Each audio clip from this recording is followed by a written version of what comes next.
Hi, this is Farrell. Welcome to my video and YouTube channel and all that stuff.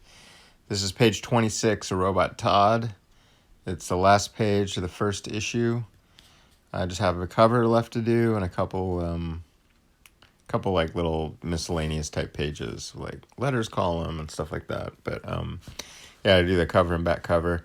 So yeah, here's the start of the pencils. I didn't really start recording until after I'd gotten a pretty decent amount of stuff done. I had to think a lot about this page, and I had it written down, like most of the pages in issue 1 at least. But I had made some changes with the dialogue. I wasn't happy about where it was going, and so I just kind of kept sort of trying to figure out the best way for them to be talking to each other. And I added some you can see on that second panel, Robot Talks is kind of thinking. He's just kind of looking up at these birds and thinking. And in the third panel, he actually has some of his thoughts. But then after that, or after this one, I just kept thinking about it. And so you can see there in the second panel where I added him saying some stuff to himself about the birds first, and like how cool it would be to fly, and that he was thinking about doing that. Just kind of ignoring the clear and present danger at hand. He just keeps getting distracted by flying things. So he's like, oh, maybe I'll try that. Meanwhile, Sept is getting pretty stressed, and the doll's trying to encourage Sept to open the case so it can just go rage on all the creatures. But I kind of have in the background Sept saying, oh, we don't even know if these creatures are, they're not doing anything right now. They're kind of just stopped. I don't remember exactly what I have him phrased there, but so it's like, there's just kind of like this sense of danger, but this kind of like ends on a sort of a cliffhanger, I guess. It's like, hopefully no one's like too worried about the heroes, because I'm not gonna kill them off or anything. This first issue, spoilers. But so here I'm just kind of lettering the whole book with the Faber Castell Pitt pen. I think this is just size S that I'm using to ink with and letter with, and do all the word balloons and everything with this same pen. At least this page I did. I might have switched to an XS too to get little fine detail here and there, but for the most part it was a size S. And I inked a lot of this actually with the background and everything. I started using a brush, which I normally use to watercolor, but with this one I actually inked somewhat of the background. I've been kind of just painting the backgrounds, basically. If you've seen any of these previous videos for this issue, I'll have mentioned that I just kind of want to ink all the main characters, the foreground characters, what's going on with the action. And the backgrounds, I just kind of leave pencils and then do some watercolor washes over them. But this page I got a little wrapped up, and just because the background's kind of part of the, what's going on in that page.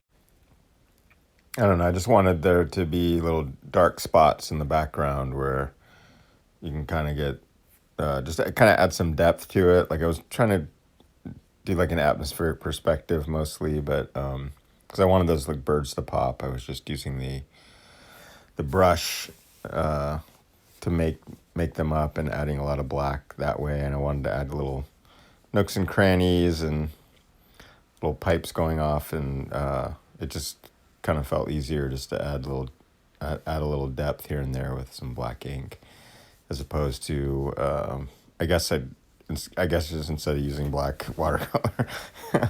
It was kind of fun inking, spending that much time with the inks, even though I was kind of mixing it up with the watercolor as well. But I don't really have a lot more to say, but I think I've talked that little point to death. But so rather than do a wash over the entire page, which I've done on some of these previous pages in these blue cave zone, this page I basically just did a wash over the background. I tried to do it kind of piecemeal, sort of add some tone and depth and stuff to the background, because I knew that was going to be such a big part of this page. This is like, with the exception of one page where I pulled back a bit, this is the one of the few pages in this cave where you like looking up at the ceiling or getting a sense of like how big the space is. I wanted it to be kind of dark and murky and feel a lot, they're kind of like lost in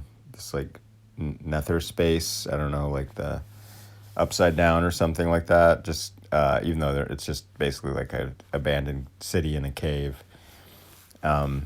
It just seemed easier or more fun, I guess, this time to, instead of putting a wash over the whole thing, just to do the background first and then do the characters separately. And as I'm doing these characters too, I'm also remembering like they have like a lot of reflected blue light on them. I think like when I did the first couple of pages when they were in the cave here, especially ROBot TOD, because it's like default, my brain just goes, oh, he's wearing a white suit, so it's going to be white and I don't have to color him. But then I realized like, oh, white in like white cloth in different lighting and stuff isn't necessarily white. It's not like going to be the whitest thing in the room, or the brightest thing, always. So I have to remember to kind of dull him out a little bit. I usually leave like a highlight on his head or on his shoulders or something that's that's just super bright. But basically, is at the brightest of the part of the page is the lettering for me. Because I don't like color my lettering, so it's like just basically the white of the page shining through. Another interruption by my cat, Pinkson, that time. So yeah, I forget I remember as I'm painting usually though, it's like, oh yeah, so his suit is going to be kind of probably like a very light gray, and then maybe certain areas and shadows are going to be like a darker blue or like a Payne's gray or something like that. Something with like a little darker value to it and spots, and that'll give his character form rather than just being like, oh, that his clothes are white, so everything's white. It's like, no, his the legs are probably going to be like the darkest, around the ankles or something. Are probably going to be some of the darkest spots. If the light source is like coming from above, or that, it's most likely that area is going to be in shadow, like being covered up. The light source is going to be diminished by something, rather than like where his head is or whatever, which is probably the most exposed to whatever light source.